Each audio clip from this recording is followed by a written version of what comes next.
आपका स्वागत है साहित्यिक पाखी यूट्यूब चैनल पर। लीजिए सुनिए श्री हजारी प्रसाद द्विवेदी द्वारा रचित कहानी देवता की मनौती।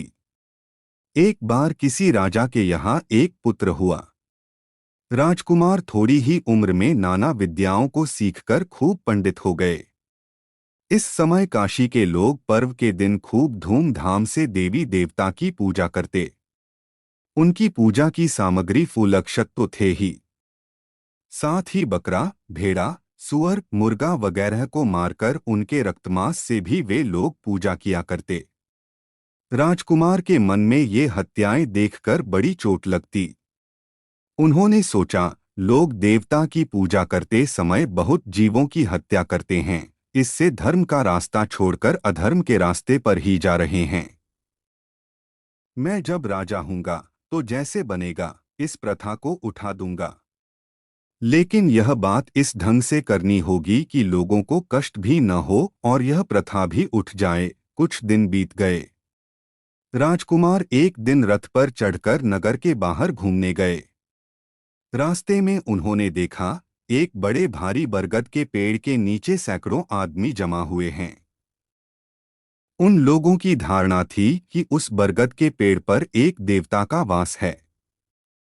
उस देवता का बड़ा प्रभाव है। पूजा देकर उनसे जो आदमी जो कुछ चाहता है वही पाता है। यही सोचकर लोग बकरा, भेड़ आदि काटकर देवता की पूजा देते थे और मनौती मानते थे, अपनी अपनी इच्छा के अनुसार लड़का लड़की मांगते थे। यह देखकर राजकुमार रथ से उतरे। उतरकर दरख्त के नीचे जाकर धूप दीप देकर उसी तरह पूजा की जिस तरह वे लोग कर रहे थे।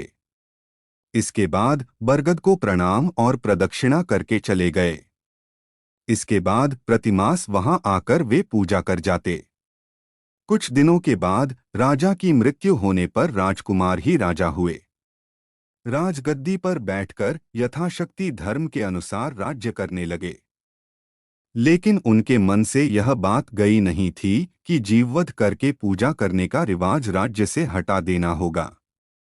एक दिन राज्य के मंत्री और बड़े बड़े आदमियों को बुलाकर उन्होंने कहा, आप लोग जानते हैं मैंने कैसे राज्य पाया है? उन आदमियों ने कहा, नहीं महाराज, हम लोग तो यह कुछ नहीं जानते, जानी हुई बात तो यही है कि राजा का पुत्र राजा होता है।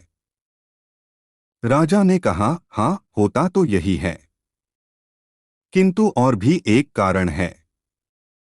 आप लोगों ने शायद देखा होगा कि मैं बीच बीच में उस बरगद के देवता की पूजा किया करता और हाथ जोड़कर प्रणाम किया करता था। सभी ने कहा, हाँ हाँ महाराज, यह सब हम लोगों ने देखा है। राजा ने कहा, मैंने उसी समय देवता के निकट मनौती की थी कि राज्य पाने पर मैं उनकी पूजा करूंगा। मैंने उस देवता के अनुग्रह से ही राज्य पाया है। मुझे उनकी पूजा करनी होगी, इसलिए आप लोग उसकी तैयारी कर दीजिए। उन लोगों ने कहा, बताइए महाराज, क्या तैयारी की जाए? राजा ने कहा, मैंने मनौती की है कि हमारे राज्य में जितने पाखंड हैं, जो जीव हत्या करते हैं, झूठ बोलते हैं, चोरी करते हैं और इसी तरह के अन्य पाप कर्म करते हैं, उन्हीं के रक्तमांस और कलेजे से उस देवता की पूजा करूंगा। इन्हीं को जुटाना होगा। आप लोग भेरी बजाकर नगर में घोषणा कर दें कि हमारे महाराज जब युवराज थे तो बरगद के दरख्त के नीचे उन्होंने मनौती की थी कि वे जब महाराज होंगे तो उनके राज्य के इस प्रकार के 1000 आदमियों के रक्त मांस और कलेजे से उस देवता की पूजा करेंगे जो लोग जीव हिंसा करते हैं, चोरी करते हैं, झूठ बोलते हैं अथवा इस प्रकार के अन्य खराब काम करते हैं। इस प्रकार की पूजा करके वे अपनी मनौती मनाएंगे। मंत्रियों ने राजा के आदेश की घोषणा कर दी। नतीजा यह हुआ कि राजा की मनौती कभी नहीं मनाई गई।